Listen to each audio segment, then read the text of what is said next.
Perhatikan baik-baik, prajurit pasukan khusus yang tak berseragam ini malah mendapati ibunya sedang dipermalukan oleh preman kampung. Si preman itu tidak hanya di depan umum menyuruh ibunya meminum air bekas cucian kakinya, tapi juga menamparnya hingga tersungkur ke tanah. Kepala desa yang baik hati mencoba menengahi. Tak disangka si preman langsung mengeluarkan pisau, mengancam siapapun yang berani ikut campur akan dikirim ke alam baka. Melihat kerumunan itu mundur ketakutan, si preman yang sudah gila itu membuka ikat pinggangnya, bersiap mencuci muka ibunya dengan air panas. Pemuda di tengah kerumunan itu sudah tidak tahan lagi melihatnya. Dia segera maju untuk membantu ibunya berdiri dan menantang si preman. "Kenapa kau menindas ibuku? Ibumu berutang padaku. Cepat bayar sekarang juga." "Baiklah. Berapa utangnya?" "Tidak lebih, tidak kurang. Pokok dan bunganya 10.000. Jelas-jelas utangnya cuma 3.000. Kok jadi 10.000? Hah? Memangnya bunga tidak dihitung?" "Hah, bunga?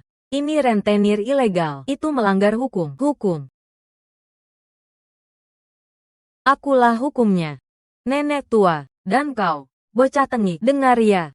Hari ini, kalian bayar utangnya, atau kalian berdua harus minum minuman dariku." Melihat si preman begitu sombong, pemuda itu memutuskan untuk memberinya pelajaran yang tak terlupakan. Pertama, dia menyuruh sekretarisnya mentransfer 100.000. Tepat saat si preman dengan gembira hendak mengambil uang itu untuk bersenang-senang, pemuda itu menghentikannya lagi. "Utang ibuku padamu sudah ku bayar, tapi utangmu pada ibuku belum kau bayar. Aku berutang pada nenek tua ini. Bukankah tadi kau yang memaksa ibuku berlutut?" "Iya."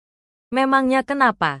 Si preman yang terbiasa sombong, kapan pernah dipukul orang. Dia langsung menyuruh anak buahnya untuk menyerang, mengira jumlah mereka yang banyak akan menang. Tak disangka sekretaris si pemuda ternyata adalah ratu pasukan khusus wanita. Hanya dalam beberapa gerakan, dia sudah merobohkan gerombolan preman itu. Si preman ketakutan dan langsung memohon ampun. Namun, pemuda itu hanya ingin membalaskan dendam ibunya. Dia mengambil sebatang tongkat dan mematahkan kaki kanannya. Si preman langsung menjerit kesakitan. Anak buahnya melihat itu dan segera membawanya ke rumah sakit. Setelah para berandalan itu pergi, kepala desa langsung menyarankan si pemuda untuk segera kabur. Karena kakak si preman adalah bos mafia terkenal di daerah itu. Siapapun yang berani menyinggung mereka, tidak ada yang bisa hidup sampai keesokan harinya. Namun, pemuda itu sama sekali tidak menganggap mereka ancaman. Dia hanya fokus membantu ibunya masuk ke dalam rumah untuk beristirahat. Kemudian, pemuda itu menanyakan kebingungannya. "Bu, meski aku sudah bertahun-tahun merantau, aku selalu mengirim uang pulang. Kenapa ibu masih tinggal di sini?" "Uang?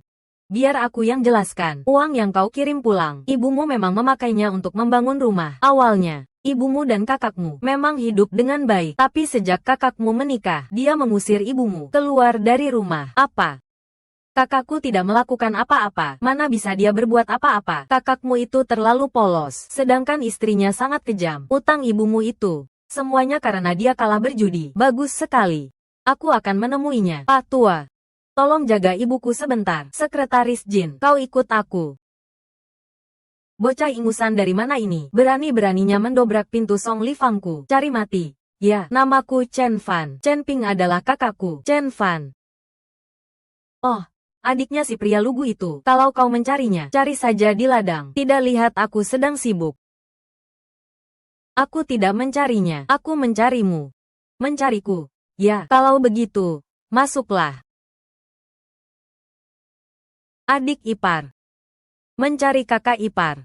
Jangan-jangan kau ingin mencicipi kakak ipar? Ya, kalau begitu, kakak ipar akan jaga bicaramu. Tidak tahu diuntung, kenapa kau mengusir ibuku ke gubuk itu? Nenek tua itu kerja tidak becus, tapi makannya banyak. Aku menempatkannya di gubuk itu. Itu sudah cukup baik untuknya. Menurutku, orang seperti itu pantas mati saja.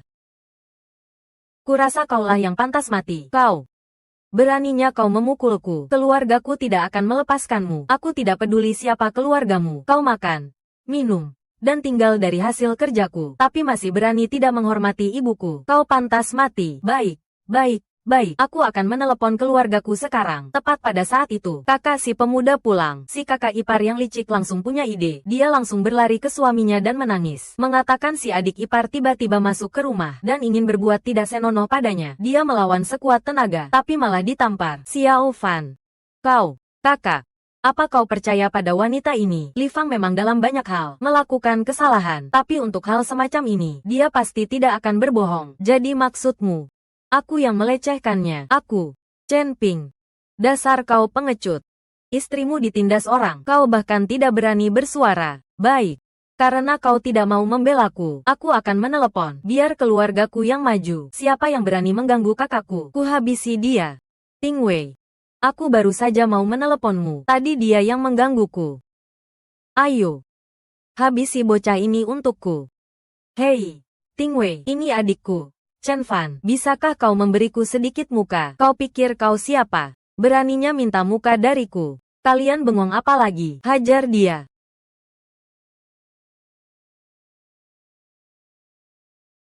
Mau menyentuh bosku? Sudah izin padaku. Kalian. Sebenarnya kalian ini siapa? Bukankah sudah kubilang, namaku Chen Fan. Kau berani memukulku. Aku ini direktur grup Qianxing, cabang Kabupaten Yun. Kau pasti mati. Grup Qianxing. Benar. Sekarang, kau berlutut dan bersujud minta maaf padaku, atau aku akan membuatmu hari ini tidak bisa pulang dengan selamat. Benarkah? Kebetulan, aku juga cukup akrab dengan grup Qianxing. Apa?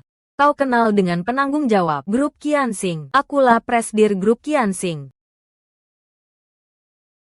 Kalau kau presdir grup Qianxing, berarti aku adalah orang terkaya di negara ini.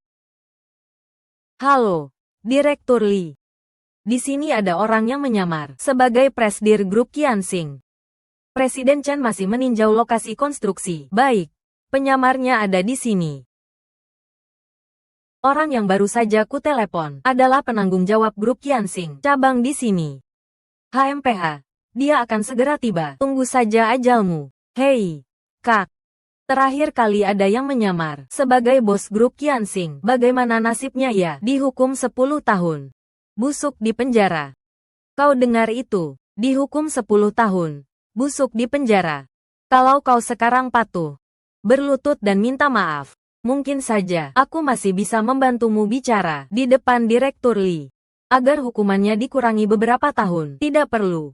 Aku malah ingin lihat bagaimana caranya aku busuk di penjara. Mulutmu keras juga. Ergo, jangan menyamar lagi. Sebagai bos grup Qianxing, minta maaflah pada Ting Wei. Kak, aku tidak menyamar. Dia sudah menelepon untuk konfirmasi. Bos grupnya masih di lokasi konstruksi. Kau lebih percaya dia daripada aku. Aku.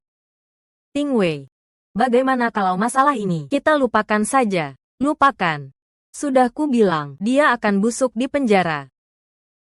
Ting Wei. Kalau memang tidak bisa, aku akan berlutut padamu. Minta maaf.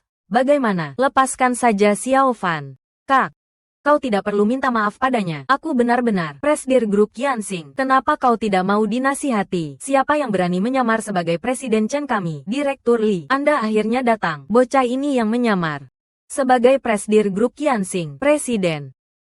Bocah ini sama sekali bukan. Kau pasti mati. Bagaimana kau tahu? Aku bukan presdir grup Qianxing, karena akulah penanggung jawab grup Qianxing. Siapa presidennya? Masa aku tidak tahu? Direktur Li, untuk apa buang-buang waktu dengan bocah ini? Cepat panggil orang, tangkap dia. Bertindak, kulihat siapa yang berani. Chen, Presiden Chen, kenapa Anda bisa ada di sini? Kalau aku tidak datang, kalian berdua akan membuat langit runtuh. Apa yang akan terjadi selanjutnya?